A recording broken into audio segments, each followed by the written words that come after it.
A gente adora falar sobre literatura, educação e cultura e nada melhor do que falar sobre esses assuntos com quem entende, não é? Então, se você gosta desse tipo de conteúdo, curte o vídeo, se inscreve no canal e ativa as notificações, que sempre que a gente postar algo novo, você vai ficar sabendo. Agora, bora lá pra live! Olá, muito boa tarde a todos e todas. Hoje a gente vai fazer a nossa live de estreia aqui no Facebook de uma série que a gente já tem feito lá no nosso Instagram chamado Estante Entrevista. E a nossa convidada de hoje é a Mary Del Priore, a historiadora, professora e escritora, e ela vai conversar com a gente sobre como a história tem sido contada nos livros. Então vou esperar só a Mary entrar para a gente começar essa conversa. Como é que vai? Tá boa, Yasmin? Tudo certo, muito boa tarde. Boa tarde para você e para todo mundo que está nos seguindo aí. Pois é, estava apresentando você. Eu vou fazer uma apresentação um pouco maior, porque você tem um currículo maravilhoso e que é uma pessoa super especialista no assunto que a gente vai falar hoje. Então, vamos lá.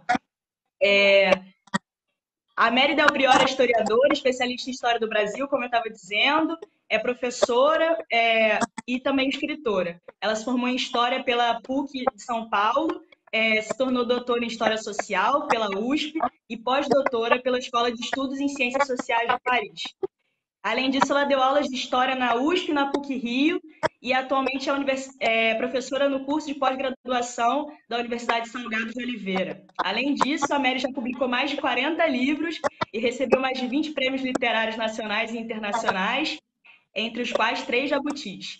E é comentarista da CBN e colabora com diversos jornais e revistas nacionais e internacionais. Enfim, um currículo maravilhoso. Queria primeiro agradecer demais a sua presença, é uma honra, somos todos muito fãs do seu trabalho, então muito obrigada. Eu que agradeço, Yasmin. Eu que sou muito fã da estante virtual. Eu acho que não tem mais que eu não compro alguma coisa com a estante virtual. Até muitas vezes os meus amigos que lançam livros ficam chateados. Poxa, não vai no lançamento? Eu digo, não. Eu primeiro moro longe, moro na roça, né? Aí teria que me deslocar. E a estante virtual vem até mim. Então, é através de vocês que eu estou em contato com o mundo. Muito obrigada pelo programa. Obrigada pelo convite e estou aí à disposição. Vamos falar de história, então. Poxa, que maravilha. Então já vou começar a nossa conversa. Galera que está entrando aí, podem ir mandando perguntas também, que a gente vai fazendo e vamos lá.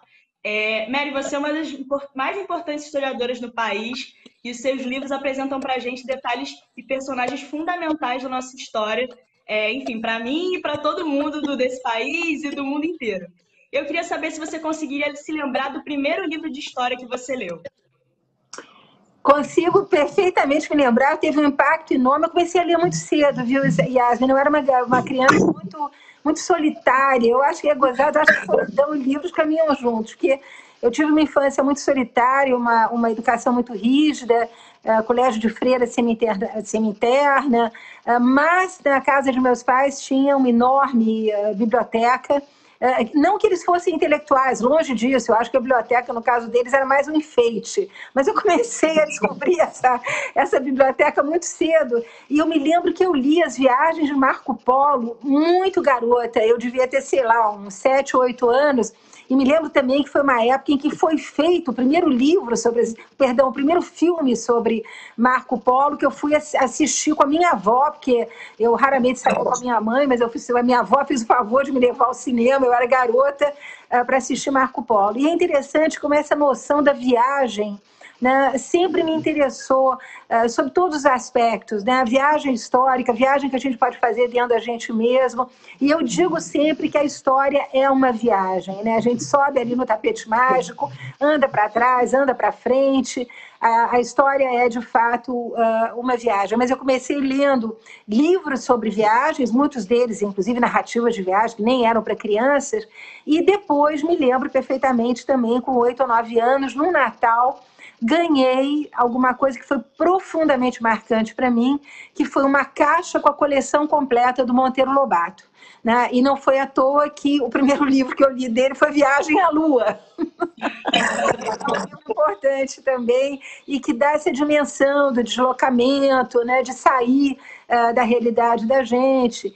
Então, eu acho assim que para criança que tem infância um pouco solitária, e os filhos únicos hoje são um monte, o livro acaba ajudando a se transportar para outros espaços, a conviver com, enfim, com outros indivíduos, conhecer outros povos, ouvir outras línguas. Então, desde muito cedo eu fui leitora e comecei lendo livros de viagem. Poxa, que bacana. Numa entrevista recente que você deu ao Portal G1, estava fazendo uma pesquisa e encontrei coisas super interessantes que você tem falado por aí. Você disse que os livros nos ajudam a conhecer melhor a nós mesmos. E aí eu queria te perguntar de que maneira a história brasileira tem sido registrada na nossa literatura ao longo dos anos e como isso se desenvolve no seu trabalho. Você que tem escrito sobre história brasileira nas mais diferentes detalhes, enfim, queria saber um pouquinho mais sobre isso. Pois é, Yasmin, hoje existe uma discussão grande, eu não vou cansar, obviamente, quem está nos ouvindo, são historiadores que se perguntam se eles não têm que se aproximar de uma linguagem mais poética, um pouco mais ficcional, porque o livro de história, tal como ele é concebido dentro da academia, para uma tese de mestrado ou para uma tese de doutorado, é uma pedreira, quer dizer, para a pessoa ler aquilo realmente tem que ser da área, tem que se interessar muito, o assunto tem que lhe dizer respeito. E uma das coisas que os historiadores, sobretudo na França, vêm se questionando é se a linguagem acadêmica não é uma barreira, né? Eu me lembro sempre da grande escritora, prêmio Nobel, Toni Morrison, que lhe dizia que não há nada mais antidemocrático do que a linguagem. Então, eu acho que essa aproximação, né, e a sua pergunta, ela incide exatamente sobre isso, entre uma história que seja compreensível, que seja agradável, que ajude a pessoa a conhecer o seu passado, e a literatura, estão de mãos dadas. Eu vou dar aqui alguns exemplos. Tem 2 autores que eu acho absolutamente fenomenais para quem quer conhecer, por exemplo, o caso da história do Rio de Janeiro, o Alberto Mussa, para mim, é simplesmente um livro de história. Aliás, o Beto, ele diz sempre, né, que ele não lê ficção, ele só lê livros de história. E eu brinco que eu acho genial isso. E eu digo que ele não faz romance histórico, ele faz história no romance, que é uma coisa muito bacana, porque o romance dele tem thriller policial, tem amor, tem sedução, tem sexo, quer dizer, ele consegue fazer uma feijoada genial, apresentando ao leitor o que era o Rio de Janeiro do século XVI, XVII, XVIII, XIX. São livros absolutamente maravilhosos. E outro grande autor que eu sou grande apreciadora é a Ana Miranda. O livro da Ana Miranda, Dias e Dias e Quimera, que são 2 livros, eu até falei isso outro dia para um grupo de estudos de literatura lá em Pernambuco, quer dizer, para quem quer conhecer quem foi Gonçalves Dias, quem quer conhecer quem foi o Augusto dos Anjos, que são 2 imensos literatos brasileiros, né? Tem que entrar, eu acho, pelo romance histórico. Agora, qual é o esforço que a gente vem fazendo? Eu, em particular. Eu que acompanho muito essa produção que é feita fora do Brasil, eu sinto, por exemplo, que os autores ingleses, eles têm essa facilidade de trazer o leitor para dentro do livro e fazer com que o leitor percorra o castelo, veja lá a princesa ser decapitada, sinta o cheiro da comida que está sendo feita nas cozinhas, quer dizer, há essa preocupação de ambientação. Eu não poupo absolutamente o meu leitor disso. Quer dizer, eu acho que nós temos, em vários livros de história, elementos bastante para reconstituir esses cenários. O que é mais incrível, Yasmin, é que os nossos personagens são personagens de romance, né? Quer dizer, eu não vou nem falar dessa carne de vaca, que é o Dom Pedro I, que todo mundo conhece, a Marquesa de Santos, que isso aí é mais do que carne de vaca. Mas eu acho que nós temos personagens, por exemplo, eu andei trabalhando sobre um baiano abolicionista, né, chamado Francisco Montezuma, né, que é uma figura absolutamente incrível. Esse cara, ele participa da Guerra da Independência da Bahia, ele é um rapaz pobre, negro, que vai estudar em Coimbra. Aí a gente fica sabendo que os negros iam estudar em Coimbra, sim, ele se forma em Direito, ele vem para o Brasil, ele se torna jornalista, ele diz tudo o que ele pensa na cara do Dom Pedro I, ele se junta com Zé Bonifácio, ele é exilado na Europa, ele se casa, tem filho na Inglaterra, depois ele volta para cá,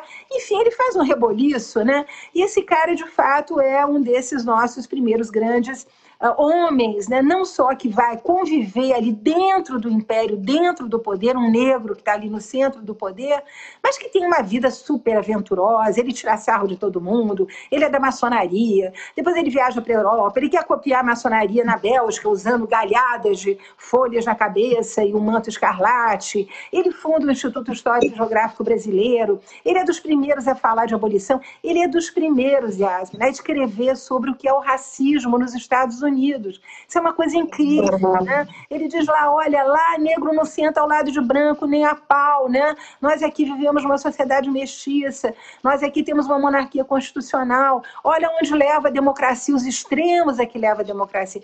Então, o Brasil está cheio de personagens absolutamente fascinantes. Eu acho que se o historiador se der ao trabalho de fazer esse pano de fundo, né, e botar o personagem de verdade, ele tem um grande livro aí. Com certeza. A gente está recebendo muitas mensagens aqui, todo mundo agradecendo a sua presença. Enfim. Gente, podem mandar perguntas que eu estou lendo tudo aqui e vou fazendo para a Mary quando as perguntas chegarem. Nos últimos anos, a gente tem percebido um movimento de muitas pessoas, né, consumindo livros de história aqui no país. Então, enfim, os livros do Laurentino são sempre muito vendidos, os da Lilia Schwartz também, os seus também. E eu queria te perguntar a que você atribui esse aumento da busca por livros históricos? E se a literatura é, de fato, uma boa ferramenta de aproximação das pessoas com a história? Olha, eu acho que primeiro havia uma lacuna muito grande, né? Durante muito tempo, as ciências humanas estiveram muito por baixo, as pessoas não se interessavam muito, e depois as ciências humanas estavam muito envolvidas com a questão política. Eu acho que o passo que foi dado, e que é muito legal, porque isso tem a ver também com toda uma evolução dentro do fazer da história, é que a história se aproximou muito, Yasmin, da vida das pessoas, né? As pessoas hoje elas querem saber como se comportavam seus avós, qual foi o destino deles, de onde elas vieram, que tipo de dificuldades elas enfrentaram. Então, eu acho que esses historiadores que conseguem, quer dizer, primeiro os jornalistas, né? Os jornalistas são grandes historiadores. Até a academia tem uma certa... fica assim de nariz meio torcido para os jornalistas. Eu, ao contrário, eu dou a maior força, né? O primeiro livro que o Laurentino lançou, quem fez a resenha para a revista Veja, que foi importante, fui eu, o livro que ele fez sobre 1822, e eu dou a maior força, quer dizer, eu acho que historiadores como Eduardo Bueno, historiadores como o nosso Caldeiro, Jorge Caldeira, que é uma sumidade, né? Esse é uma suprassumo do suprassumo. O Rui Castro, né, que é um grande contador de histórias desse Brasil dos anos 20, 30, 40, 50. Então, os jornalistas estão ensinando, eu acho, os historiadores a escrever. Que eles têm uma voz, eles têm uma maneira de contar a história, que eu acho assim que não dá para, sabe, para falar mal. Eu acho que é ciúmes, não é possível. Os caras realmente são muito bons. Eu acho que agora o esforço tem que vir do lado de cá, quer dizer, tem que vir realmente das ciências humanas, no sentido delas tornarem inteligível, compreensível, né, as histórias que elas podem contar. E eu volto a dizer, a história do Brasil, ela é um grande romance. Aliás, tem um historiador francês que todo mundo conhece, o Michel de Certeau, que diz que a história é um romance que aconteceu, e no caso da história do Brasil, nós temos realmente esse romance aí, a cores, milhares de personagens que devem ser mais bem explorados, que a gente deve conhecer melhor, né? E personagens de preferência que se aproximem da gente. Eu acho que os livros que eu fiz que deram tão certo, o caso do Príncipe Maldito, que aliás está sendo relançado agora pela editora Pausa, a Condessa de Barral, quer dizer, o que havia de interessante, sobretudo para os jovens no Príncipe Maldito? É a história de um jovem hoje.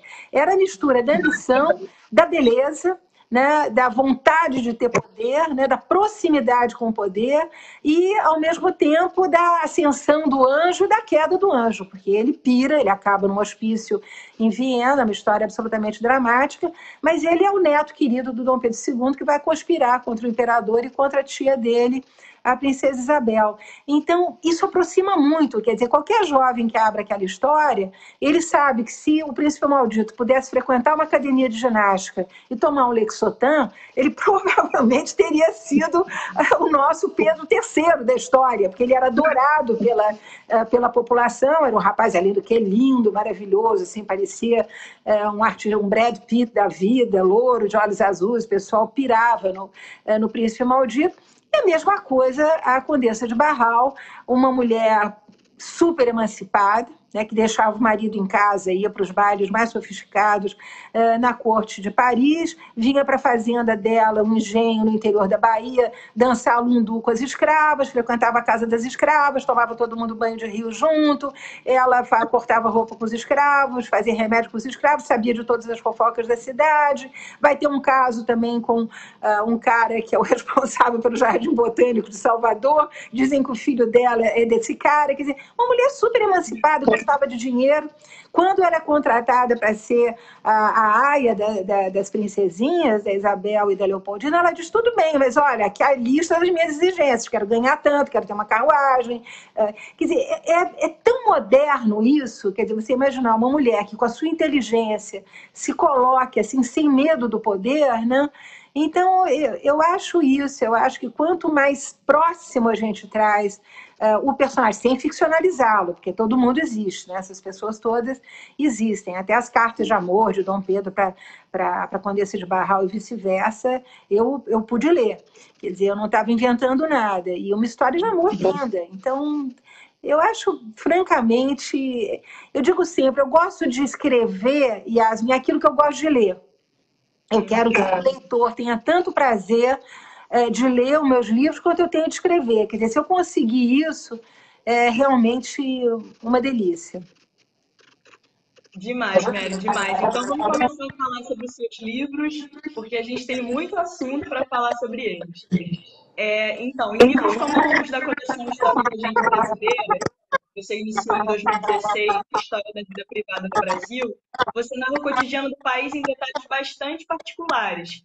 Você fala sobre a arquitetura da época, o modo como as pessoas se vestiam, como elas falavam, como elas tinham lazer, os seus costumes, hábitos alimentares, enfim, uma série de outros elementos.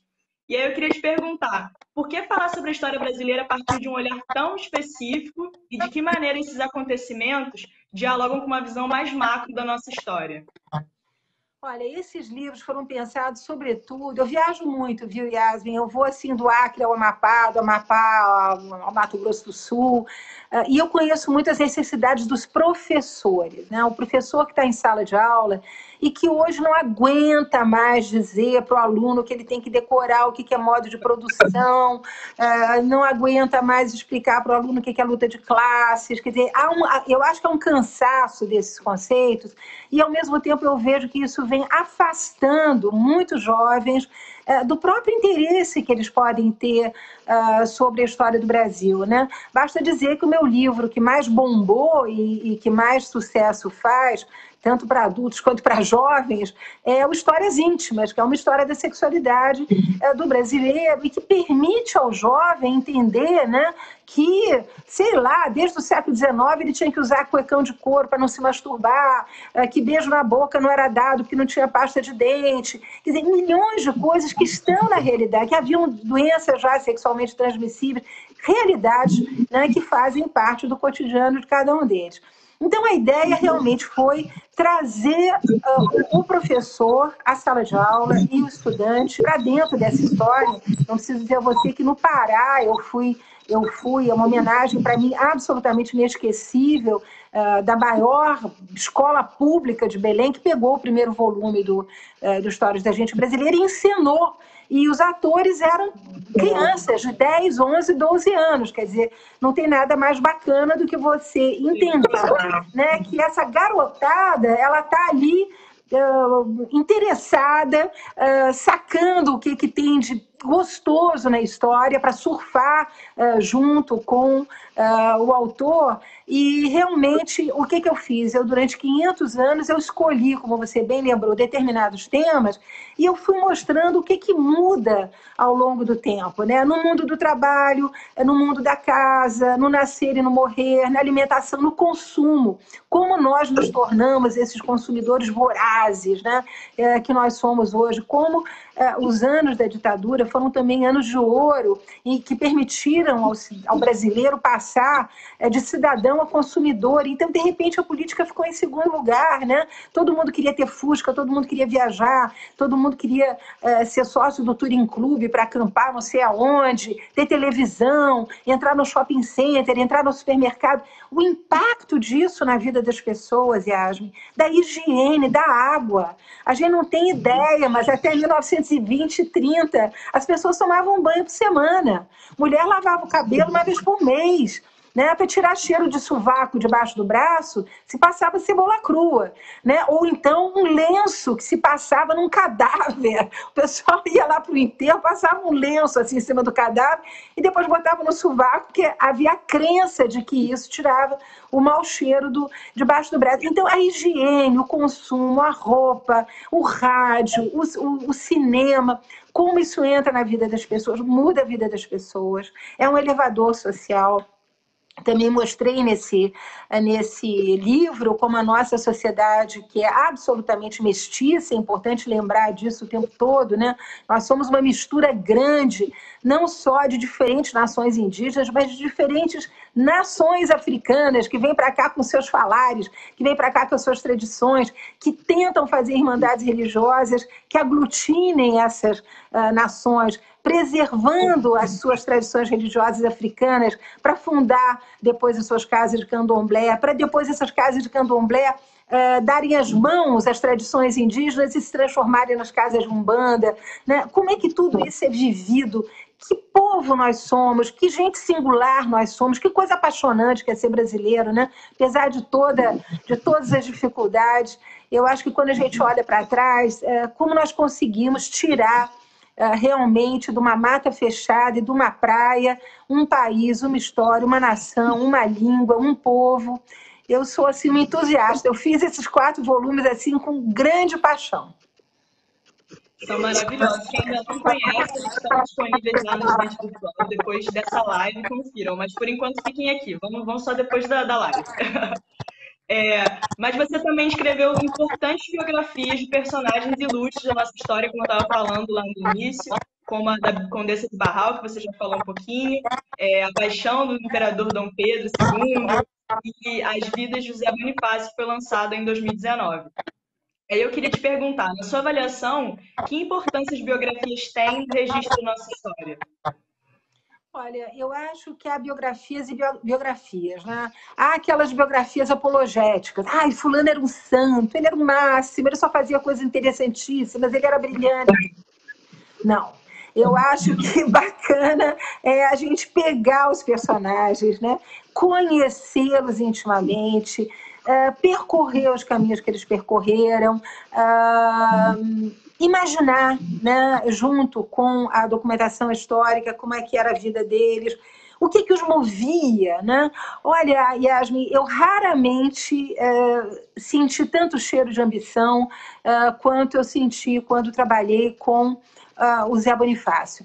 O Zé Bonifácio é uma figura, né? O Zé Bonifácio em São Paulo, se você falar mal dele, acho que você apanha na rua.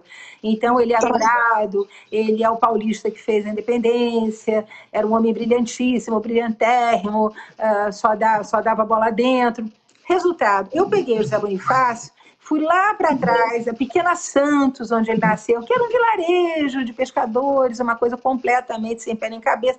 Uma família, importantíssima, não, tudo decadente, né? O pai dele já não dava conta de nada, já tinha sido repreendido pela coroa várias vezes, estavam sem dinheiro, um bando de irmãos, né? Ele vai fazer lá os estudos dele com os padres jesuítas em São Paulo, E aí eu fui caminhando e fui, obviamente, olhando esse entorno todo para ver que, diferentemente do que se dizia, ele jamais poderia ter sido um luminar desde a mais tenra infância, porque em São Paulo não tinha nem biblioteca, né? Tinham 2 professores, então daí não podia ter nascido nada espetacular. Depois ele veio para o Rio de Janeiro, né, no momento em que um jovem era, quando muito, recebido na casa de um parente português que tinha um comércio, um negócio.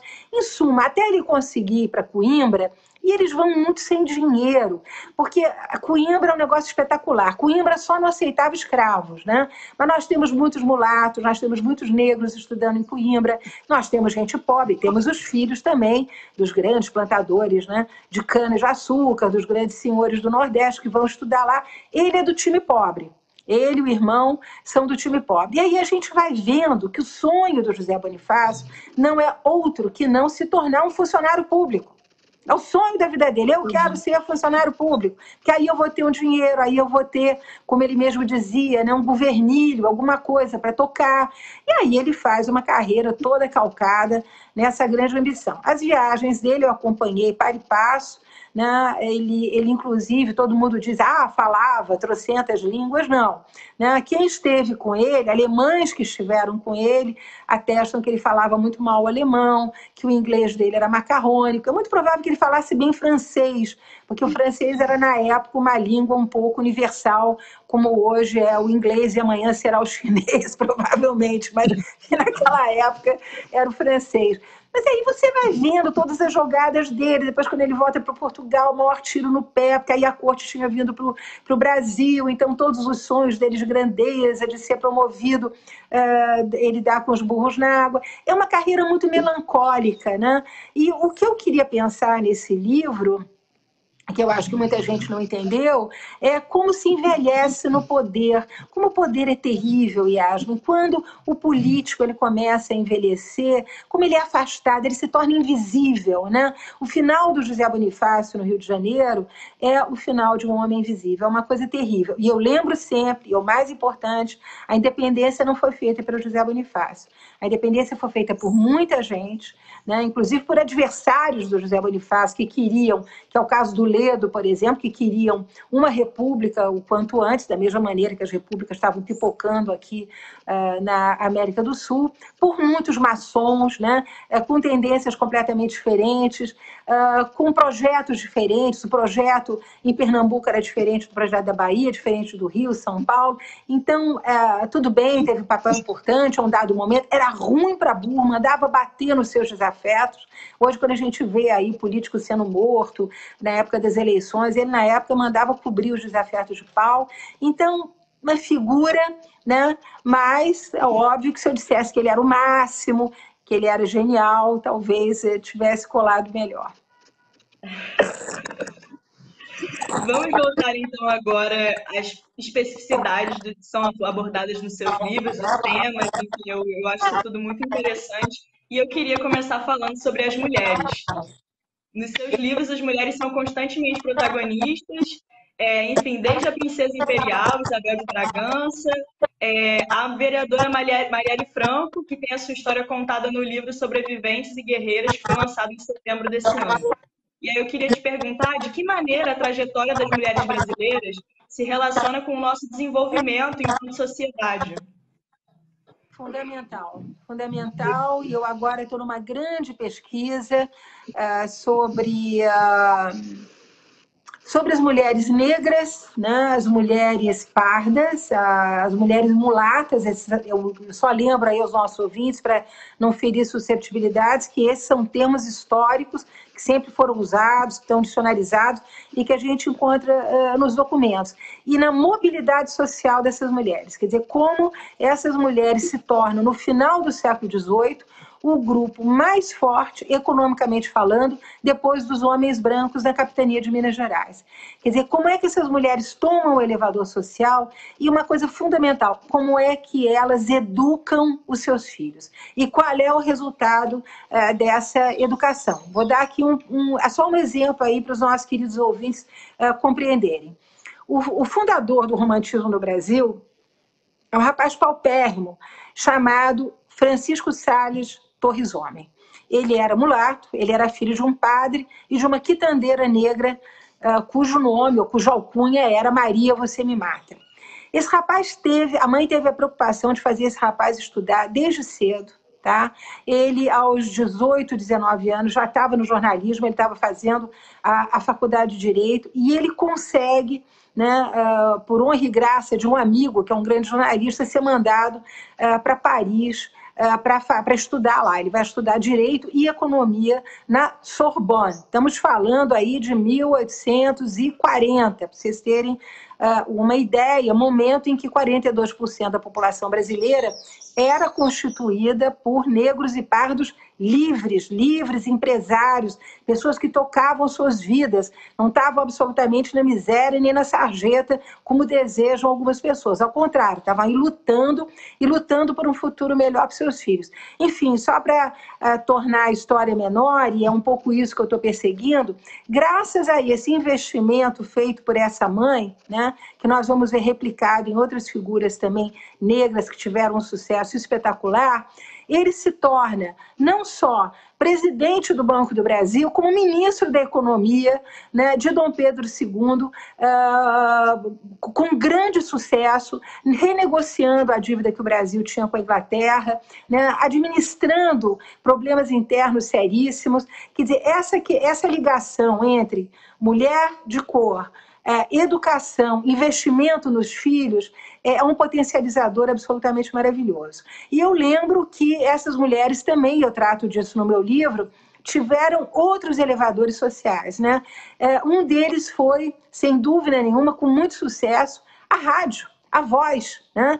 Exatamente como nós vemos hoje cantoras americanas bombando aí internacionalmente, as nossas cantoras negras do início do rádio, de quando o rádio aparece, e essas mulheres então vão participar de concursos, muitas vezes elas são tiradas de trás da máquina onde elas trabalhavam. A Ângela Maria, por exemplo, trabalhava numa fábrica de sapatos, né? E o dono da fábrica ouve a Ângela Maria cantar e a leva, se torna uma das rainhas do rádio. Então, perceber um pouco essa mobilidade social e o investimento que as mulheres fazem da educação dos seus filhos, porque eu parto do princípio que sem educação não vai ter jeito. Quer dizer, e a educação, eu trabalhei muito com isso também no século XVIII, é de fundamental importância que conte com a participação das mães. Eu me lembro, por exemplo, que nos testamentos do século XVII não havia uma mãe que, quando falecia, fosse ela pobre ou rica, branca, mulata, parda ou negra, que não pedisse que seus filhos, né, que os filhos que elas deixavam ali fossem pelos padrinhos, né, pelo pai, encaminhados para ler,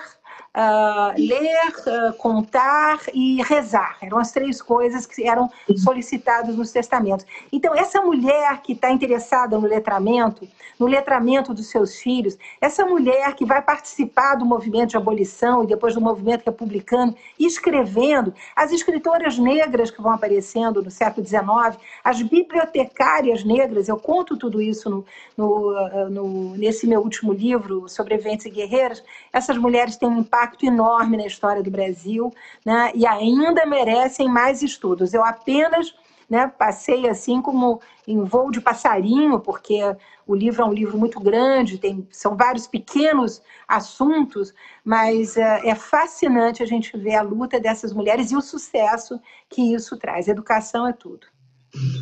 Com certeza. Além das trajetórias dessas mulheres, você também fala sobre os corpos. Então, você tem obras como História do Corpo, Corpo a Corpo com Mulher, onde você discute as transmutações que a ideia de corpo sofre ao longo das décadas, como seu uso, as representações, e reflete também sobre a maneira como isso impacta na vida da sociedade brasileira e, sobretudo, na vida das mulheres. Em Histórias Íntimas, como você já falou, você vai além e debate não só os mitos do erotismo brasileiro, mas fala também sobre racismo e homofobia. Afinal, o corpo é um elemento produtor de história, Mary? O tempo todo. A história se inscreve no corpo e o corpo faz história, né? É isso. É um tema maravilhoso, é um tema que foi tratado por muitos historiadores, eu absolutamente não estou sozinha nesse tipo de pesquisa. A evolução, nós temos várias coisas a dizer sobre o corpo da mulher, né? Desde os cuidados que ela tem com o corpo, desde as doenças que afetam as mulheres, porque elas são mães, né? Nós podemos falar do corpo feiticeiro, eu falo disso no Guerreiras e Sobreviventes, né? Esse corpo que era tão desprezado pela medicina, porque os médicos diziam que as mulheres eram seres inferiores aos homens, nós tínhamos carnes mais moles, ossos pequenos, éramos de menor estatura, éramos mais frágeis, mas esse corpo da mulher que se transmuta em feitiço, em veneno, que não havia um feitiço, não havia uma bruxaria no período colonial que não levasse sangue menstrual pelo púbico, pelo da axila. Então é um corpo assim poderosíssimo, né? Depois é um corpo consumidor, a gente começa a ver esse corpo consumir pó de arroz, água de colônia, modas importadas da França. Depois chega a ginástica também, que vai libertar o corpo da mulher do espartilho, daquela prisão de dentro de casa, não sem uma resistência muito grande dos médicos, né, que proibiam as mulheres de andar de bicicleta porque a bicicleta incitava a masturbação feminina. Então você vê que piração, quanta coisa a mulher não teve que vencer, né, para poder se exibir, né, nos palcos de teatro, porque os palcos também construíram verdadeiras deusas, né, mulheres que justamente foram glorificadas pela beleza dos seus corpos, até uma coisa que revolucionou a vida das mulheres, a chegada da pílula anticoncepcional, que nos liberou realmente não só para ter prazer, que era uma palavra grandemente ignorada, eu digo isso no Histórias da Gente Brasileira, a palavra orgasmo só vai aparecer grafada nos jornais, nas revistas a partir dos anos 80, antes era proibida, ninguém falava disso, né? Era um assunto que não interessava a ninguém, mas com a chegada da pílula, que nem foi tão bem recebida assim, né? Porque o Brasil é um país muito católico, a contracepção era um pecado, né? Não havia coisa mais bonita do que fazer uma família, ter muitos filhos. Você vê ainda esse discurso conservador muito presente, mas realmente a segunda onda feminista dos anos 80, mais a onda terrível de violência que nós vamos ter contra as mulheres a partir dessas conquistas todas, pílula, ingresso no mercado de trabalho, autonomia, né? Chovem balas sobre as mulheres, ferozes a partir dos anos 80 e 90, né, nós vamos ver que tudo isso está articulado com as transformações do corpo da mulher e as transformações pelas quais a mulher usa o seu corpo. Com certeza. Falamos sobre as mulheres, mas eu queria falar agora sobre um grupo super importante também no país, que são as crianças. No livro Histórias das Crianças no Brasil, você fala sobre as crianças e trata elas como sujeitos históricos. Por que estudar sobre esse grupo e qual a importância da infância na construção da história brasileira? Fundamental, né? E às vezes não precisa ser mãe para saber que criança primeiro é a esperança de um mundo melhor, é a esperança de tudo de bom, é um sorriso, é uma brincadeira. A criança é especial, né? Pode estar na guerra, pode estar na fome, é sempre aquele sorriso, aquele olho brilhante, e é sujeito histórico, sim. Basta a gente saber que quem, de alguma maneira, vai cristianizar os índios brasileiros são as crianças abandonadas que os padres jesuítas recolhem nos portos portugueses para trazer esses meninos para trabalharem nas suas casas, chamadas casas jesuíticas, que eram escolas jesuíticas, conquistando corações infantis, mas também o coração dos seus pais. Uma longuíssima história, história da criança no trabalho, história dessa criança sem infância, a história da criança cujo brinquedo era a imaginação, como se imaginavam brincadeiras, como se ensinava a brincar, as cantigas de roda, a memorização dos jogos, né? Como eram as primeiras escolas, qual era a relação com os professores, como os professores batiam nas crianças, a iniciação sexual das crianças, a juventude, existia a juventude? Ou não, ou se passava do mundo infantil para o mundo adulto, quando nós sabemos que as crianças aos 4, 5 anos, escravos ou volto a dizer, livres pobres, que podiam ser brancos, mulatos ou pardos, iam trabalhar também com 4 ou 5 anos. Como é que se passava disso para o mundo adulto, né? Então, tudo isso é um repertório enorme de informações que nos permite olhar hoje para as crianças, essas crianças que têm tantos cuidados, que têm as mães estão culpadas porque não estão em cima deles o tempo todo. Eu mostro isso bem no último volume do Histórias da Gente Brasileira, como essa mãe que antes ia se aconselhar com a mãe, com a avó, depois começa a se aconselhar com o pediatra, e hoje se aconselha com todo mundo, quer ler tudo, quer ter o psicanalista, o fonoaudiólogo, o professor de futebol. Então, como esse poder da mãe, que foi um poder que, enfim, vicejou durante quase 300 anos, a mãe era toda poderosa, os casamentos passavam pelo crivo da mãe, os namoros, a menina não podia sair de casa sem a mãe consentir, como tudo isso, né, vai sendo transformado, a mãe vai perdendo esse poder de vida e morte sobre os filhos, né, e hoje ela divide esse poder com todos esses especialistas, então também é uma transformação grande na relação da mãe com a criança. Com certeza. E aqui na estante, nas nossas lives, a gente tem falado muito sobre a importância da infância, né? Da gente discutir cada vez mais isso, porque impressiona a atualidade desses assuntos que você está trazendo, né? Do trabalho infantil e direito à infância, ainda são questões que a gente tem que discutir em pleno 2020.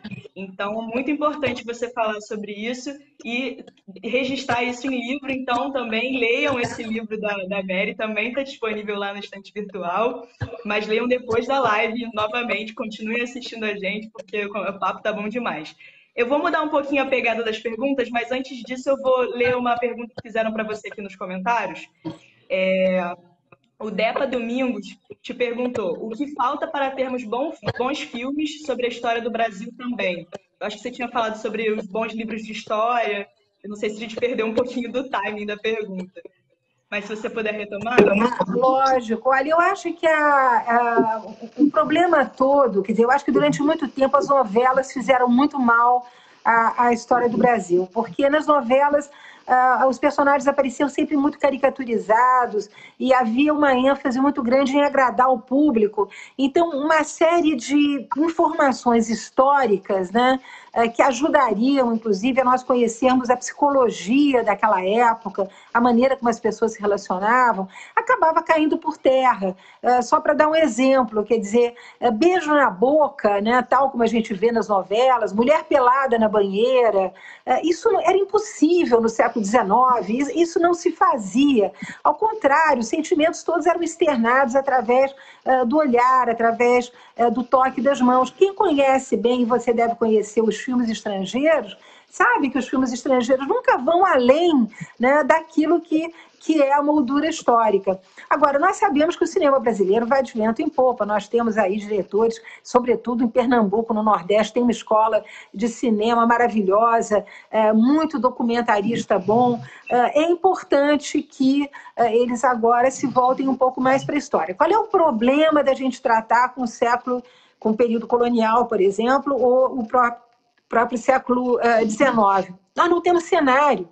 As cidades do Brasil, elas foram devastadas, né? As nossas grandes cidades litorâneas, nossas cidades coloniais, elas foram devastadas, sem nenhum respeito pelas velhas pedras, pelas velhas construções. Então, a gente percebe que já desde o início do século XX, justamente abanando com a questão das epidemias, né, que as cidades eram insalubres, que tinham que destruir os centros históricos, nós ficamos totalmente sem referência. Todos os filmes históricos são feitos ou em Ouro Preto ou em Paraná. Não dá, o Brasil é um continente, né? Então, reconstituir esses cenários, eu acho que digamos assim, a grande dificuldade. Agora, penso que os diretores estão cada vez mais sensíveis, o Príncipe Maldito mesmo já foi cogitado várias vezes para se transformar em ópera, em filme, em minissérie. O Príncipe Maldito vive indo de uma coisa para outra, um dia vai sair. Mas eu acho que os personagens merecem. Agora, o tratamento que vai ser dado vai depender realmente do bom gosto, da qualidade do diretor que levar a ideia adiante. Pois é, com certeza. Então vamos falar agora, Mary, sobre esse sentimento, que é um sentimento tão importante, porém tão polêmico, que é o amor. Em História do Amor no Brasil, você analisa as relações afetivas e também fala sobre o espaço ocupado pelo amor na sociedade brasileira. Como que a gente pode relacionar um sentimento, né, o amor e os afetos, também as relações, com a nossa história? A nossa história que está registrada nos seus livros. Como é que a gente pode fazer essa associação? Ah, eu adoro esse livro. Realmente, História do Amor no Brasil é um livro que me deu muito prazer de escrever. Eu lembro aí aos nossos queridos ouvintes que a história das sensibilidades, a história dos sentimentos, ela é muito, muito desenvolvida fora do Brasil. E o que é bacana na história do amor não é tanto tentar definir esse sentimento, Yasmin, que todos nós sabemos, é indefinível, né? Só quem está apaixonado é que sabe o que é amor. Dizer o amor é para os poetas, é para os namorados, é para a ficção. Mas a gente pode contar a história de como as pessoas se relacionavam, como é que esse amor era traduzido em gestos, né? Qual é a evolução desses gestos, como é que as pessoas vão se entregando ao longo do tempo. Nós podemos pensar, por exemplo, e isso é um fato histórico, que o casamento não estava absolutamente ancorado numa relação amorosa, né? Que até o início do século XX o casamento era decidido pelos pais, ele era um assunto de família, se tratava de imigrantes, ele era um assunto de identidade religiosa, de identidade de língua. Então, casava-se sempre com um amigo do pai, um primo próximo, um tio longínquo, né? As meninas ficavam suspirando, lendo os romances, quer dizer, o impacto da chegada do romance na cabeça das mulheres, que eram as grandes leitoras de romance, são leitoras até hoje, né? Como conciliar esse príncipe no cavalo branco com o amiguinho do papai, que é 40 anos mais velho, quer dizer, era muito difícil, né? Eu me lembro O Tempo e o Vento, do Érico Veríssimo, aquela imagem fantástica da Dona Picucha, que é a mãe do protagonista, né, que um dia olha por uma fresta da porta e aí alguém diz para ela: olha, esse homem que está sentado aí conversando com seu pai é o seu futuro marido, você vai casar daqui a alguns dias. Quer dizer, não havia... como é que se consolidavam as famílias? Como é que esse dia a dia era vivido? Onde estava o amor? Estava fora do casamento, então? Parece que sim, né? Não é à toa que o adultério vai ser o grande personagem do século XIX. Todos os grandes romances, Madame de Bovary, para começar, né? E depois a Capitu do Machado de Assis bem mais tarde. Mas, enfim, eram esses encontros fortuitos, era aquele amor que vinha de novo, que vinha lá da infância, que encontrava com a mulher casada, era nesses quadros do impossível, do improvável, do proibido, que os amores se realizavam. As mulheres não tinham nenhum conhecimento sobre sexo, isso é uma coisa também muito impressionante, né? Como as mulheres iam para o casamento sem saber primeiro exatamente o que estavam sentindo, o que acontecia com elas nas noites de núpcias. Aliás, eu lembro aí aos nossos queridos ouvintes, a noite de núpcias e a lua de mel são inventadas para afastar a mulher de casa, que tinha muita mulher que voltava correndo para casa quando via o que a esperava no leito nupcial, não tinha ideia que aquilo ia acontecer. Então eram amores também com uma forma de erotismo muito diferente daquela que nós conhecemos hoje, né? Que é muito pele a pele. Naquela época, não. O homem despia a mulher com o olhar, né? Uma mulher que estava debaixo de muito pano, de muito laço, de muito colchete, então até desamarrar aquilo tudo, até poder ver um pouquinho. Então, tudo isso mostra uma profunda ignorância da mulher brasileira. Eu lembro os manuais de casamento que vão aparecer nos anos 40 e 50, traduzidos de língua estrangeira, porque não tinha autor brasileiro que ousasse falar, né, do sagrado matrimônio, mas eu lembro que havia manuais de casamento para ensinar para o casal o que era para fazer na cama. Quer dizer, a cama não era o lugar do amor, da entrega total, né? Isso tudo vai vir radicalmente modificado a partir da chegada da pílula, mas, sobretudo, a partir das revoluções sexuais dos anos 60. Na França, 68, os campi americanos com os hippies, né?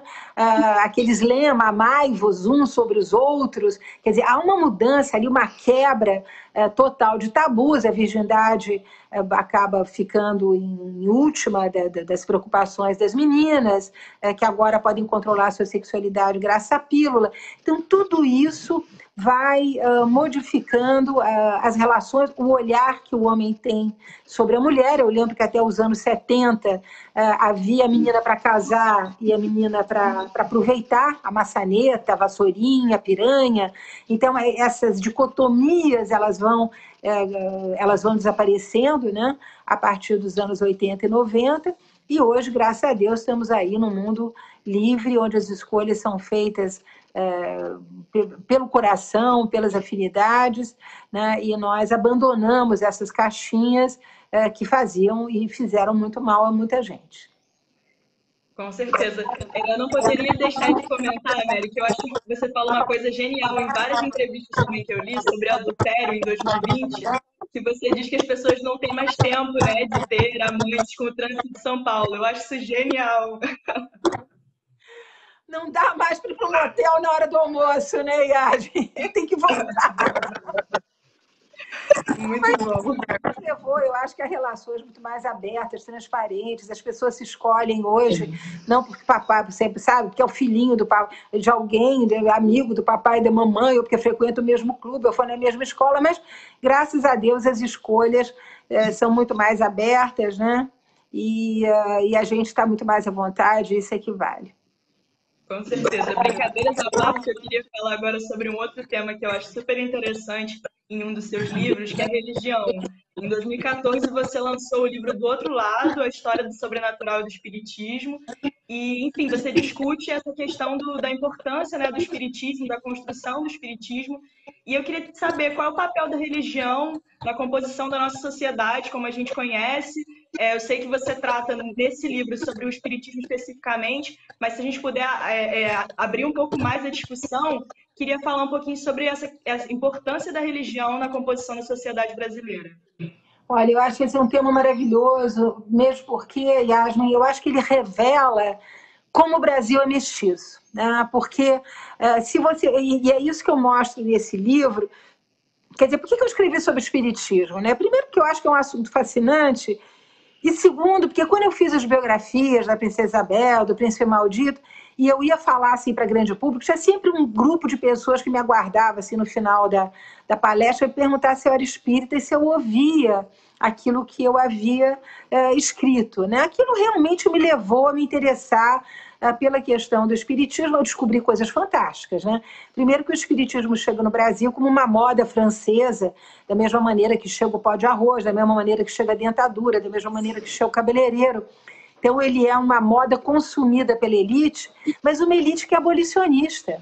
É incrível, porque eles começam a receber o espírito de Espartacus, né, que é o grande guerreiro, que foi prisioneiro dos romanos, o famoso filme Espartacus, todo mundo conhece, o cara depois acaba crucificado, mas ele faz a maior rebelião de escravos da história da antiguidade, e esse espírito, então, admoesta, né, esses senhores de engenho, esses homens que têm escravos, que eles têm que fazer a abolição da escravidão. Então, isso é uma coisa muito legal. Mas eu aprendi também que o Brasil já era uma encruzilhada de religiões desde o século XIX. Quer dizer, você podia ser maçom, teoricamente ateu, mas você era católico, mas você era espírita, e você era espírita, mas você ia ali no terreiro de Candomblé. Eu lembro que os terreiros estão descendo da Bahia para o Rio de Janeiro, na segunda metade do século XIX, o famoso terreiro, né, do pai Bamboché, que dá origem depois a todo o candomblé aqui do Rio de Janeiro, e depois a chegada da Umbanda. Então, isso mostra que nós, brasileiros, soubemos incorporar, né, todas as religiões e quisemos falar todas essas línguas, e talvez porque a nossa vida seja tão difícil, viu, Yasmin? É preciso acreditar em alguma coisa, então a gente acende uma vela para Deus, outra para o diabo, e vai tudo bem, o importante é tocar para frente, é acreditar. Então, esse livro eu adorei fazer, porque fala de cartomante, fala daquelas mesas, aquela coisa do copo, como se fazia aquilo, fala da luta, né, da medicina brasileira. Aliás, nós vimos agora com o Covid isso de novo, né, da Sociedade Médica Brasileira, da Sociedade Imperial de Medicina, contra os curandeiros, porque os brasileiros não queriam ser tratados por médicos, eles queriam ser tratados por curandeiros, eles queriam a cloroquina da época, entendeu? Quer dizer, é incrível a gente ver como isso ainda está preso na gente. A gente tem uma desconfiança do médico, né? A revolta da vacina também, não quero ser vacinado. Então, tudo isso a gente vê que está muito presente ainda no Brasil. Mas esse livro me ensinou muito e é um livro lindo porque o que o Espiritismo ensina é o amor, né? É o amor ao próximo. A homeopatia vem para o Brasil pela mão de um espírita porque os pobres não tinham socorro médico. E a homeopatia era, então, uma medicina muito barata que era ministrada nas classes populares. Então, essa preocupação com o outro, essa preocupação do amor, essa preocupação da escuta que a mesa espírita dá, isso tudo eu aprendi justamente escrevendo esse livro. Gostei muito, foi uma ótima experiência. Que demais, eu adoro também. Muito bom ouvir você falando sobre ele, porque realmente eu acho sensacional. Mary, eu não sei o que aconteceu, mas o tempo passou voando, nossa conversa está acabando já, mas eu tenho mais 2 perguntinhas. A gente tem mais uns 7 minutos, então vai dar super certo. Em janeiro desse ano, você e o pesquisador Carlos Darós lançaram o livro A História do Brasil nas 2 Guerras Mundiais pela editora Unifesp. Fala um pouquinho sobre o que se trata a obra. A obra relata em detalhes a participação do país nos 2 conflitos, nas 2 guerras mundiais, narrando desde as questões geopolíticas e econômicas ao próprio cotidiano dos soldados brasileiros na guerra.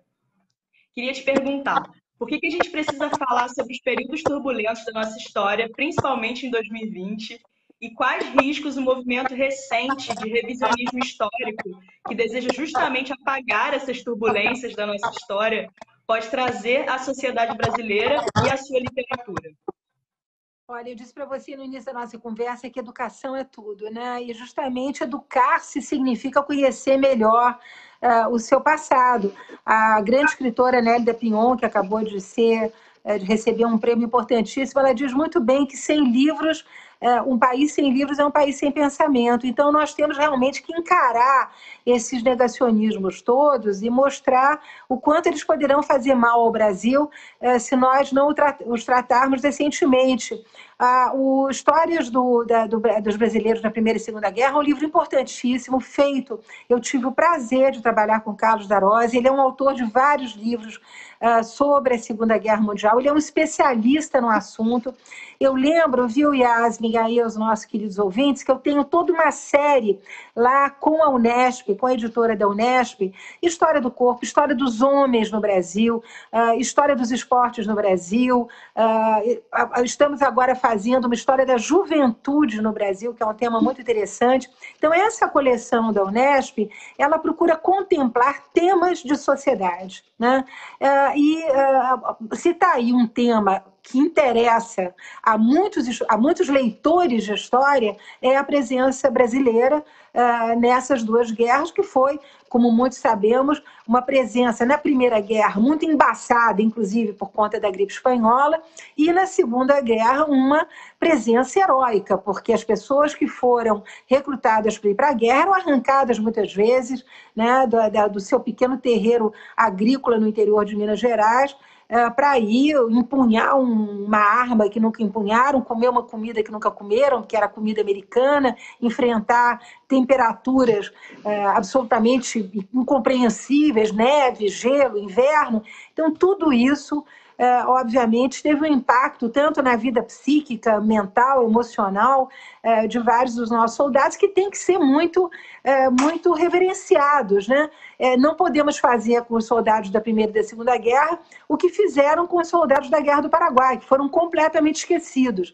Então, eu acho, Yasmin, que o nosso compromisso hoje é não deixar lacunas, né? É não partir para o radicalismo. Eu acho que o radicalismo não explica nada, né? A história de mocinhos e bandidos não explica absolutamente nada. Nós temos que aprender a relativizar a história, a preencher as lacunas, examinar o máximo de documentos que nós pudermos para fazer cada vez o que? Uma história melhor. Né? Uma história com mais profundidade, uma história com mais consistência. Né? Se a gente ficar de tiroteio de um lado e do outro, nós não vamos absolutamente fazer com que as pessoas se reconheçam no seu passado, porque esse papel de mocinho bandido a gente sabe que é um tiro no pé. Né? Então, se conhecer com seriedade, eu acho que é o propósito de muitas das coisas bonitas que estão sendo feitas por milhares de historiadores no Brasil todo, e eles colaboram muito justamente para essa coleção que eu tenho na Unesp. Com certeza. Mary, eu tenho uma última perguntinha, mas já queria te agradecer demais pela sua presença, foi uma honra. Como eu disse, somos muito fãs do seu trabalho. Que bom que você também é uma parceira nossa, que gosta tanto da estante. Poxa, é um prazer enorme. Agradeço em nome de toda a estante virtual e também agradeço a todo mundo que assistiu a gente. Obrigada mesmo. Mas vou fazer a minha última pergunta. Eu queria perguntar se você poderia sugerir, além de todos os livros que você já sugeriu ao longo dessa live, alguns outros livros para as pessoas que querem se aprofundar na história do Brasil. Olha, se vocês quiserem se aprofundar e se apaixonar pela história do Brasil, comecem por um autor, né? Porque ele atravessa 500 anos de história. Leiam Gilberto Freire, leiam Casagrande Senzala, Sobrados e Mucambos e Ordem e Progresso. Vocês vão se divertir, vocês vão aprender, vocês vão pensar, e isso é a coisa mais importante. Fazer tudo isso junto em 3 volumes vale a pena, é o que eu recomendo sempre. Maravilha, muito obrigada, viu, Mary? Foi demais, obrigada. Felicidades a todos e 2021 sem Covid, gente. Com certeza, e bem vacina. Mas por enquanto fiquem em casa, gente, por favor, se cuidem, porque o vírus ainda está na rua, mas vai ficar tudo bem. Aí, se Deus quiser. Abraço a todos, obrigada, viu? Tchauzinho, beijo.